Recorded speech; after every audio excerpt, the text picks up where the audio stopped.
ડીસા નગરપાલિકાનો વિવાદ. પ્રમુખ સંગીતાબેન દવે બોલાવેલ બોર્ડ આખરે રદ કરાયું. ભાજપના સદસ્યો ગેરહાજર રહેશે તેવી દહેશતને લઈને બોર્ડ રદ કરાયું. પાલિકા પ્રમુખ સંગીતાબેન દવેએ બોર્ડ રદ કરવા ટેલિફોનિકમાં જાણ કરાઈ. ભાજપના સદસ્યોને હાજર ના રહેવા વ્હીપ અપાયું. બોર્ડ રદ કરાતા વિપક્ષ નેતા જગદીશભાઈ મોદી અને વિજયભાઈ દવે દ્વારા ભારે આક્રોશ વ્યક્ત કરાયો. વિપક્ષ સભ્યો દ્વારા નગરપાલિકામાં શ્રીરામ જય રામની ધૂન લગાવી. અહેવાલ દરગાજી સુદેશા બના.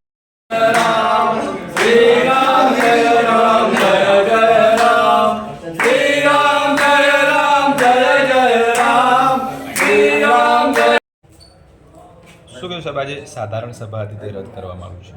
આજરોજ ખાસ સાધારણ સભા બોલાવવામાં આવેલ હતી, પરંતુ પ્રમુખશ્રીએ આજે સર્ક્યુલર કરી અને લગભગ 10:30ના સુમારે તમામ સભ્યોને જાણ કરવા સર્ક્યુલર કરેલ છે કે આજની સભા અનિવાર્ય કારણોસર મોકૂફ રાખવામાં આવેલું છે.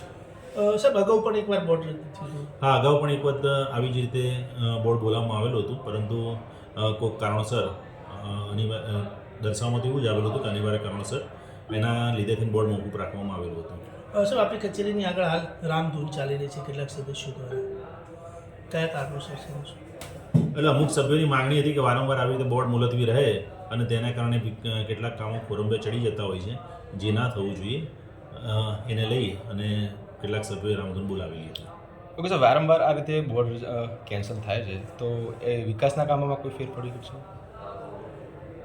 વારંવાર આવી રીતે બોર્ડ કેન્સલ થતું એના કારણે કેટલાક જરૂરી ઠરાવ હોય એ ઠરાવો થઈ શકતા ના હોય, એ સ્વાભાવિક છે અને તેને કારણે કેટલાક કામોમાં અસર પડી શકે છે. ડીસા નગરપાલિકાનો આ જનરલ બોર્ડ હતો. આ બોર્ડ છેલ્લા 9 મહિનાથી કોઈ બોર્ડ બોલાવવામાં નહોતું આવ્યું અને આ બોર્ડ એના માટે હતું કે વિકાસના કામો અને મંજૂરી આપવાની. સરકારની ગ્રાન્ટો કરોડો રૂપિયાની આવેલી પડી છે, એ ફાજલ ના જાય એના માટે અમે તત્પર હતા. વિકાસના કામોને મંજૂરી આપવા માટે અમે આજે આવ્યા હતા, પણ અહીંયા આવ્યા પછી અમને એવું કહેવામાં આવ્યું, નોટિસ આપવામાં આવ્યા કે ભાઈ આજનું બોર્ડ મુલતવી રાખે. કારણ માત્ર એટલું કે જે પહેલા દિવસે ઇલેક્શન થયું, આજે 4 વર્ષ થયા. 4 વર્ષમાં 27 સદસ્યો ભારતીય જનતા પાર્ટીના ચૂંટાઈને આવ્યા, પણ એ લોકો 27 એક મત નથી થતા એના ડીસાનો વિકાસ વધી રહ્યા છે. જ્યારે અમે કહીએ છીએ કે ભાઈ તમે ડીસાનો વિકાસમાં 27 સદસ્યો તમારા છે તો તમે ડીસાના વિકાસમાં સી ફાળવાનો જોઈએ, પણ એમના અંદરના સત્તાની મારામારીના અંદર એકબીજાના બે ગ્રુપો લડી રહ્યા છે.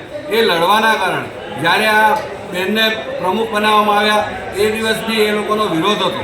તો જો પાર્ટીએ વિચારવું જોઈએ કે કોને પ્રમુખ બનાવવા, કોણ બધાને સાથે લઈ ચાલશે, કોણ આ ડીસા શહેરનો વિકાસ કરી શકશે, અને આ બધા જ એમના સદસ્યો 27 હોય તો પછી વિરોધ પક્ષને તો વિરોધનું કામ કરવું જોઈએ. એની જગ્યાએ અમે વિકાસનું કામની સાથે રહેવા માગીએ છીએ, પરંતુ એ લોકો એમના વિરોધના કારણે કાયમ આ છેલ્લા 10 મહિનાથી કોઈ બોર્ડ બોલાવવામાં નથી આવ્યું, કોઈ વિકાસના કામો કરવામાં નથી આવ્યા, કોઈ ઠરાવો થયા નથી.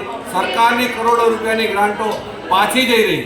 એટલે માત્ર એટલું જ કહેવાનું કે ડીસા શહેરનો વિકાસ હવે પછી કરવો હોય તો સમજવું પડશે કે જો આ ભારતીય જનતા પાર્ટીને 27 સીટો આપવા છતાંય ડીસાની ગ્રાન્ટો જો પાછી જતી હોય તો પબ્લિકે સમજવું પડશે.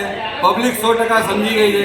આવનારા ઇલેક્શનોમાં આ લોકોને જવાબ આપશે એવું મને ખાતરી છે. જય હિન્દ, ભારત માતા કી જય. આજે ડીસા નગરપાલિકામાં સાધારણ સભા હતી. એક્ઝેક્ટ અમે 11 વાગે આવ્યા, એટલે વારંવાર છેલ્લા 12 મહિનાથી એક પિક્ચર જોઈ રહ્યા છીએ કે અહીંયા આવીએ એટલે કે સાધારણ સભા મોકૂફ રહી છે. ડીસાની જનતાના જે કામો કરવા માટે જે ઠરાવો થતા હોય, સાધારણ સભા થ્રુ થતા હોય છે. અત્યારે લગભગ 25 કરોડથી 30 કરોડ રૂપિયાની ગ્રાન્ટ આવેલી પડી છે, પરંતુ ભારતીય જનતા પાર્ટીના સત્તાધીશોના અંદરના ઝઘડાના કારણે, આંકડાઓની લડાઈના કારણે એ લોકો વચ્ચે ડીસાની જનતાને રાખે છે અને ડીસાની જનતાને આ પ્રસંગે લોહી લુહાણ કરે છે. અમારી આજના દિવસે માંગ છે કે આ લોકો વારંવાર આ ડીસાની જનતા સાથે જે ઓરમાયું વર્તન કરે છે એ બાબતે અમે રામધૂન કરી અને પ્રતિક અહીંયા ધરણાનો કાર્યક્રમ આપ્યો છે. વારંવાર ડીસાની જનતા સાથે થતો અન્યાય જે ક્યારેય સાંખી નહીં લેવાય. ભારતીય જનતા પાર્ટીની અંદર અત્યારે જે જોવા જઈએ તો વિશ્વની સૌથી મોટી પાર્ટી છે, એનું એક ભારતીય હોવાનો આપણે ગૌરવ કે આપણા દેશની પાર્ટી કે એક વિશ્વમાં મોટી છે. પરંતુ નીચે જે અત્યારે જે મંદબુદ્ધિના લોકો ઘૂસી ગયા છે કે જે માત્ર વિકાસનો વિરોધ કરે છે. એક વિરોધ પક્ષના કારણે ધારો કે ક્યારેક કોઈ હોય તો અમે એનો વિરોધ કરી શકીએ, પરંતુ અંદર ઝઘડાઈ અને જે ડીસાનો વિકાસ અટકાઈ એના મંદબુદ્ધિના લોકો જે વિકાસના વિરોધી થયા છે એ બાબતે અમે સખત શબ્દોમાં નિંદા કરીએ છીએ. બીજો એ જોવા જઈએ તો એ જે ધારાસભ્ય છે એને પ્રમુખનું કામ કરવું છે, પૂર્વ ધારાસભ્ય બની જવું છે. એમના જે જિલ્લાના પ્રમુખ છે એમને નગરપાલિકાના કોર્પોરેટર બની જવું છે. તો ભાઈ આ લોકશાહી ક્યાં છે?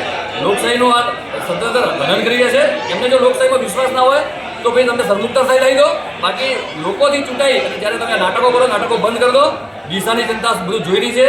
આજે જો ચૂંટણી થાય તો ડીસામાં જે નગરપાલિકાની અંદર 44 સભ્યો છે, આ 44માં ભારતીય જનતા પાર્ટી 44 સભ્યોની ડિપોઝિટ ગુપ્ત થઈ જાય, જપ્ત થઈ જાય એવી આ પરિસ્થિતિ છે. આ લોકોને આવનારા દિવસોમાં ડીસાની જનતા 100% મજબૂત આ લોકોને આ જે એ લોકો જે નાટક કરી રહ્યા છે, જે વિકાસને અટકાઈ રહ્યા છે, એનો સચોટમાં સચોટ એમને જવાબ આપશે એવી મને ખાતરી છે.